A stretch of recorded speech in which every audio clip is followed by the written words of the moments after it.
lanjutan SMK Negeri 2 Lubuk Linggau dinyatakan dibuka. Terima kasih. Saya akhiri billahi taufiq wal hidayah. Wassalamualaikum warahmatullahi wabarakatuh.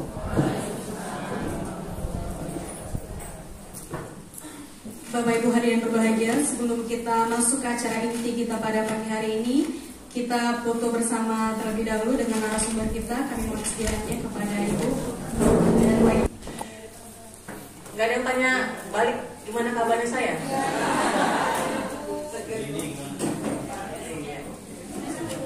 Alhamdulillah sehat. Ya. Sehat bahagia. Sehat bahagia lahir batin waras gitu ya. Baik Bapak dan Ibu, lebih happy lagi karena ada angin segar dari Pak Menteri ya. Ya enggak? Ya. Apa yang pertama angin segarnya apa? Hah?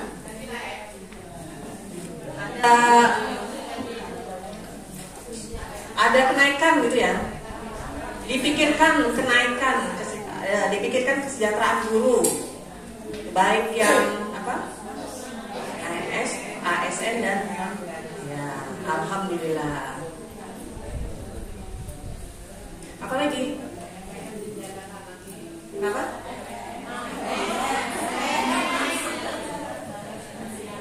PMM Bu, PMM, Platform Merdeka Mengajar. Apalagi?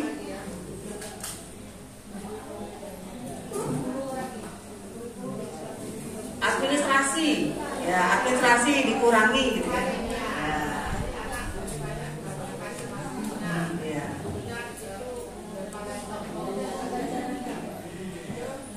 Ya jadi ketika apa Pak Menteri Mukti menyampaikan sesuatu, kayaknya saya lebih tenang gitu. Ya.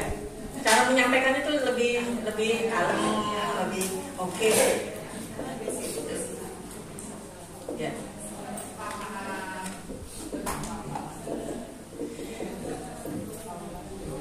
Ya, baik Bapak dan Ibu, ini kegiatan workshop terakhir ya, alhamdulillah sudah dilalui mulai dari bulan apa itu sibuknya, mulai Agustus, Juli, Agustus, Juli. Agustus, September, Oktober, November, Desember sudah alhamdulillah segala kegiatan workshop SMK PK sudah Bapak Ibu lakukan. Ini adalah workshop yang terakhir ya. Kenapa? Oh iya, bio ya. Baik Bapak dan Ibu, saya Hadirnya Rahmawati. Saya dari saya WD Suara Perhotelan, mulai masuk di BBPB Bispar yang dulunya namanya P4TK, sebelumnya P3GK, mungkin ya Bapak dan Ibu.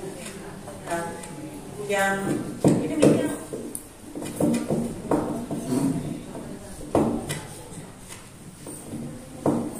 tes, ya saya WD Suara Perhotelan tahun 2005 maksudnya. Ya. Kemudian pertama masuk menggunakan ijazah D3 karena waktu itu yang lowong hanya D3 perhotelan. Jadi saya masuk mulai D3, terus langsung di jurusan langsung mulai mengajar. Kemudian S1 sampai dengan sekarang S2. Ya makanya saya ininya apa SPD, meskipun saya orang vokasi D3 perhotelan dia di Bandung. Apa lagi? Status Pak Billy tahu? Billy ya? Tahu. Satu anak 4 tahun setengah, masih kecil di rumah. Jadi betul kalau WI Bispar itu banyak ke daerah undang SMKPK, undang TEVA.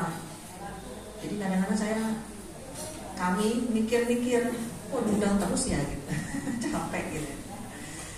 Baik Bapak dan Ibu, itu ya, saya biasa panggil Dini. Mungkin Ibu guru apa Bu?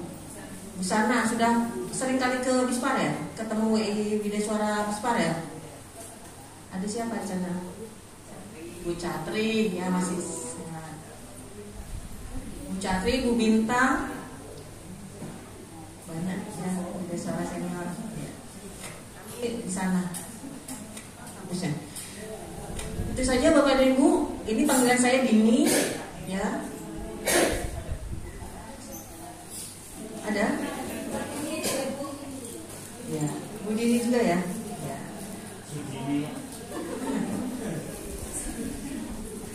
Saya asli. Jadi kalau tanya Bu Dini aslinya mana? Bu Dini aslinya mana? Saya bilang orang tua saya Jawa Pak. Sama. Tapi kalau saya diminta untuk bicara bahasa Jawa, saya agak lidahnya kaku, seleo. Baik Bapak dan Ibu, workshop RTL Upskilling. Meskipun di sekolah ini khusus untuk SMKPK konsentrasi keahliannya tidak ada guru yang mengikuti upskilling tahun 2024, gitu, betul? Ya. Tapi ini bisa di kegiatan ini, pola ini sama seperti kegiatan guru magang. Jadi penekanannya adalah bagaimana rencana tindak lanjut dari proses guru magang. Guru magang perhotelan khususnya di SMKPK, konsentrasinya kan perhotelan. Ya. Program guru magang. Program guru perhotelan yang magang di industri. Ya. Kemudian apa sih RTL-nya? Nah, ini yang kita akan diskusikan berkaitan dengan itu. Ya, harapannya setelah guru belajar di industri kemudian kembali ke sekolah itu harus ada tindak lanjut yang harus dilakukan dan harus untuk peningkatan kualitas pembelajaran. Itu penekannya seperti itu. Ya, kenapa di dalam SMKPK ada nih workshop RTL ya. Itu. Nah, ini tujuan kegiatan kita Bapak dan Ibu. Intinya adalah memahami seperti apa sih RTL yang harus Bapak Ibu lakukan dari program SMK gurunya magang ya. Programnya seperti apa? Ya, cara tindak lanjutnya. Kemudian salah satu tindak lanjutnya adalah teaching project. Ada project guru yang isinya adalah peningkatan kualitas pembelajaran. Ya. Kemudian ini dari hasil program magang guru adanya rancangan atau perubahan perangkat pembelajaran dan asesmen. Perangkat pembelajaran dan asesmen. Jadi Bapak dan Ibu guru yang sudah ikut program magang dan bantuan SMKPK ini ya harus bertanggung jawab. Maksudnya bertanggung jawab untuk meningkatkan kualitas pembelajaran dalam bentuk RTL, rencana tindak lanjut, dan juga ini adanya perubahan atau penyesuaian perangkat pembelajaran dan asesmennya. Ya, nanti strategi saya menjelaskan tentang bagaimana RTL-nya, sedikit tentang teaching project. Selanjutnya nanti yang guru magang akan menyampaikan informasi pengalaman magang dan rencana tindak lanjutnya seperti apa. Itu ya. Mana yang guru magangnya? Itu ya Bu ya. Nanti teman-teman yang lain, guru yang lain ini memberikan penguatan atau memberi saran. Ya, saran program RTL-nya seperti apa dan tantangannya seperti apa, solusinya seperti apa. Baik, di dalam output kegiatan ini, ya, ini outputnya Bapak dan Ibu. Jadi ada dokumen perangkat pembelajaran dan asesmen. Ini workshop kita kan di sini, workshop RTL. Ya, ini adalah kegiatan pengimbasan kepada guru kejuruan yang ada di sekolah. Ya, di workshop ini adalah pengimbasan kepada guru-guru lain, ya, tentang rancangan implementasi yang telah dibuat oleh guru-guru magang. Ya.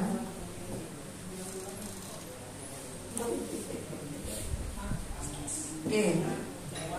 Sebelumnya Bapak dan Ibu, ini latar belakang kenapa ada program upskilling dan dalam program upskilling ini ada program guru magang. Ya. Dasar undang-undang seperti ini. Ya. Nah, kemudian bagaimana penyelenggaraan pendidikan vokasi bagi guru, dan mungkin ini nanti akan masih sama program peningkatan pelatihan bagi guru vokasinya akan sama. Yang pertama adalah ini, berorientasi pada kebutuhan studi, ya, dan juga kewirausahaan, ya. Jadi pada saat kami melakukan upskilling ataupun pelatihan di Dispar tahun ini dan juga mungkin tahun depan, ya masih berkaitan dengan bagaimana pelatihan bagi Bapak Ibu guru vokasi ini sesuai dengan studi, dan juga dapat meningkatkan pemahaman Bapak dan Ibu guru bagaimana kewirausahaan yang ada di studi, ya, kira-kira seperti itu. Kemudian merupakan tanggung jawab antara pemerintah pusat, daerah dan studi, ya, sehingga nanti kalau gurunya di tugas upskilling dan juga tugas magang, ya ini disupport oleh pemerintah daerah dan juga sekolah, ya, ditugasi oleh sekolah dan daerah. Kemudian berbasis kompetensi pembelajaran Spanyolnya dan juga dilakukan secara inklusif. Ini landasan hukum yang berkaitan dengan penyelenggaraan pendidikan vokasi.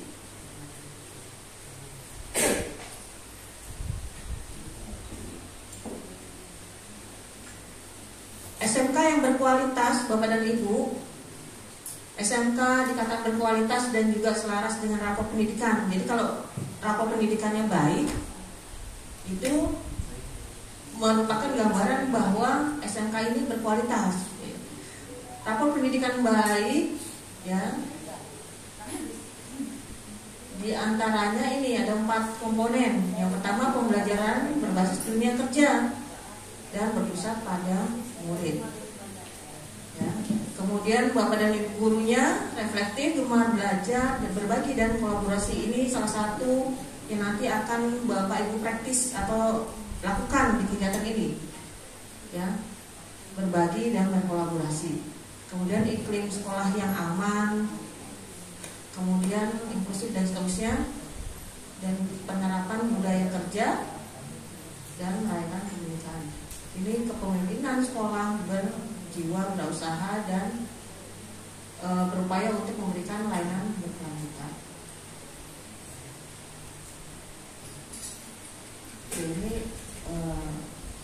Ini sudah pernah Bapak Ibu lihat loh slide-nya? Sudah ada yang gunakan belum? Belum. Oke, Bapak Ibu, silakan dijawab. SMK yang berkualitas adalah SMK yang memiliki alat praktek yang lengkap dan termutakhir, yang mengatakan tepat ringan. SMK yang dikatakan berkualitas itu punya peralatan yang lengkap, alat praktek yang lengkap, dan termutakhir.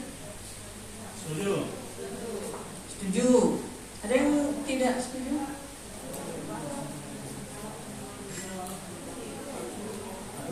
Ya. Ya.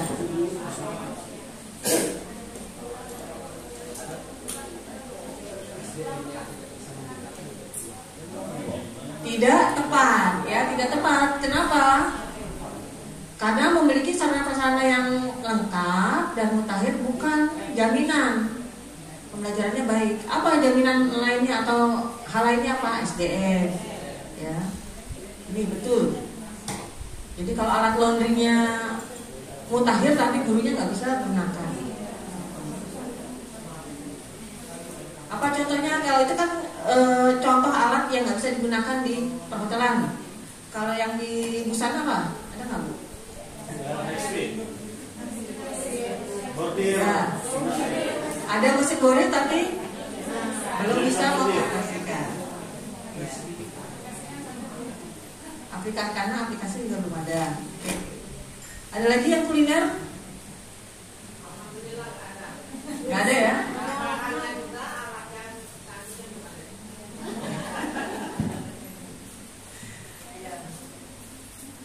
Semakin ini alat semakin canggih ya. Kadang mau buat kopi aja kita bingung nih ketika di restoran, di di hotel, malas susah nanti gunakan gitu ya.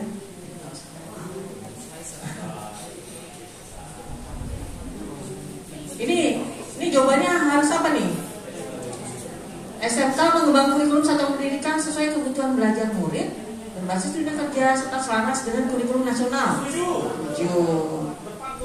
Sangat tepat. Betul ya? Oke, balik lagi ke ini. Tadi kan kita bicara SMK berkualitas. Sekarang kenapa sih Bapak dan Ibu guru perlu pelatihan berbasis dunia kerja? Yang pertama ini untuk implementasi ilmu baru, oke? Jadi Bapak Ibu guru, ibu-ibu yang magang ini pasti punya ilmu baru, ya atau enggak? Ya, oke. Kemudian meningkatkan hard skill, kemampuan hard skill, soft skill, budaya kerjanya, tahu bahwa ada budaya kerja yang ada di industri. Kemudian meningkatkan wawasan kompetensi Bapak dan Ibu guru, kemudian mengembangkan relasi, ya, dan juga mengadaptasi dengan dunia kerja. Ya, ada tambahan Bapak dan Ibu? Kenapa sih Bapak Ibu guru perlu pelatihan yang berbasis dunia? Ya. Ada yang perlu tambahkan selain yang ini?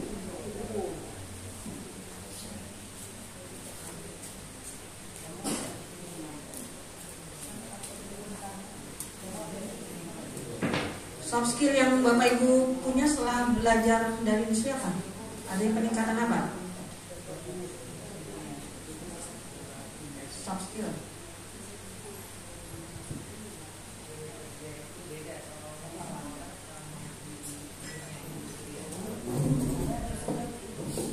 Ada perbedaan di sekolah sama dunia industri, makanya kalau kita terjun di upskilling reskilling itu